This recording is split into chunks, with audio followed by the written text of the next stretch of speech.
بسم اللہ الرحمن الرحیم ایود احدکم، کیا کوئی ایک شخص تم میں یہ پسند کرے گا ان تکون لہ جنت، یہ ہے کہ ہو اس کے لیے ایک باغ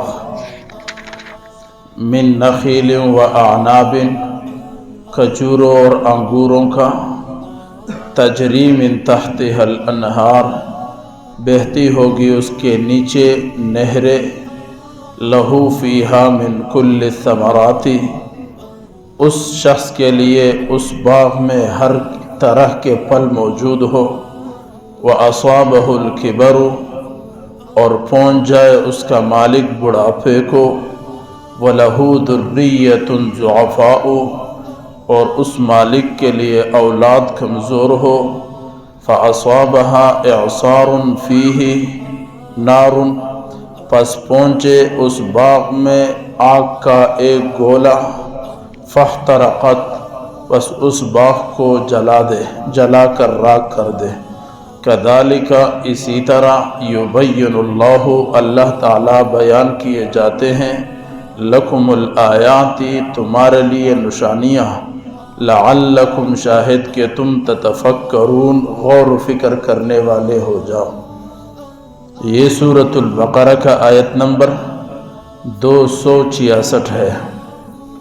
گزشتہ کئی آیاتوں کے اندر اللہ رب العزت نے اپنے راہ میں خرچ کیے جانے مال کے ضائع ہونے سے بچانے کی شرائط کو بیان فرمایا ہے۔ آج کے درس میں اللہ رب العزت انتہائی خوبصورت طریقے سے، بہت بہترین انداز کے ساتھ اللہ رب العزت مال ضائع کرنے کا ایک بہترین مثال بیان فرما رہے ہیں۔ اللہ اس مثال کو دنیا کے مثال سے جوڑ کر بیان فرما رہے ہیں۔ اللہ نے فرمایا، ایک آدمی ہے، اس کا باغ ہے، اور وہ کھجوروں اور انگوروں کا باغ ہے، اور بڑا خوبصورت باغ ہے، اور اس کے نیچے نہریں بہتی ہے، اس میں پھل بھی بہت زیادہ ہے۔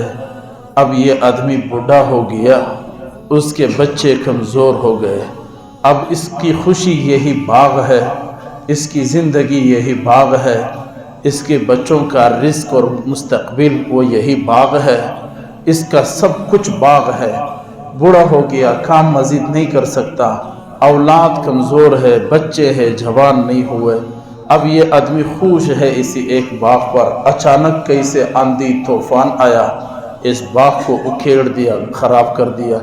اب یہ آدمی لاچار بے بس ہو کر سوائے رونے کا کچھ نہیں بچتا۔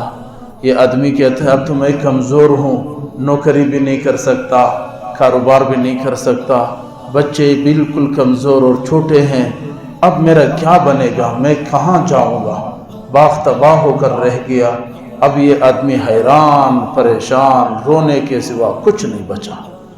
اس مثال کو اللہ نے یوں بیان کیا کہ ایسا ہی ہے، مال خرچ کیا تھا، پیسے لگائے تھے، محنت کے پیسے تھے، ادھر ادھر سے جمع کر کے پیسے تھے، اللہ کے راہ پہ خرچ کیا تھا۔ وہ جو 3 شرائط چند دنوں سے بیان ہو رہے ہیں، نمبر 1 احسان جتلایا، نمبر 2 تکلیف دیا، نمبر 3 اس مال کو خرچ تو کیا ہے لیکن ریاکاری کے ساتھ کیا ہے۔ یہ 3 کام کیا۔ اللہ فرماتے جب یہ قیامت میں آئے گا تو اس کا مال ایسا ہی جلے گا، ایسا ہی ختم ہوگا، اور وہ آدمی حیران و پریشان رہے گا، میں تو بڑا محنت کر کے آیا تھا لیکن یہ کیا ہوا۔ ایسا ہی ہوگا قیامت میں۔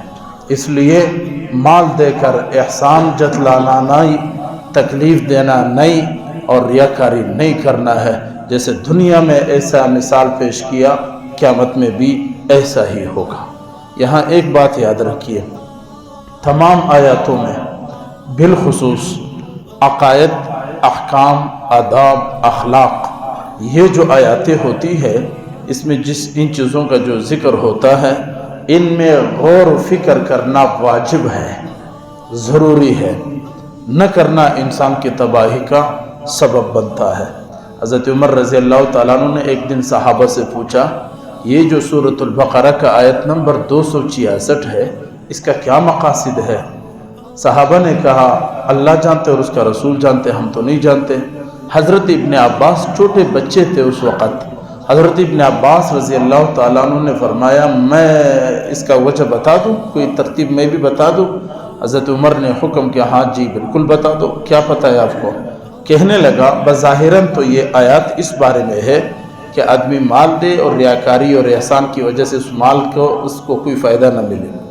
حضرت ابن عباس رضی اللہ تعالیٰ عنہ فرماتے ہیں کہ یہ اس مثال کی طرح ہے جب انسان نیک اعمال میں آگے بڑھتا ہے، نمازی بنتا ہے، قرآن پڑھتا ہے، روزے رکھتا ہے، اللہ رسول کا کام کرتا ہے، اچانک شیطان کے گہوارے میں آ کر، شیطان کے باتوں میں آ کر اچانک سب کچھ چھوڑ دیتا ہے، اب شیطان کا علاقار بن جاتا ہے تو اس کے سارے اعمال جل جاتے ہیں۔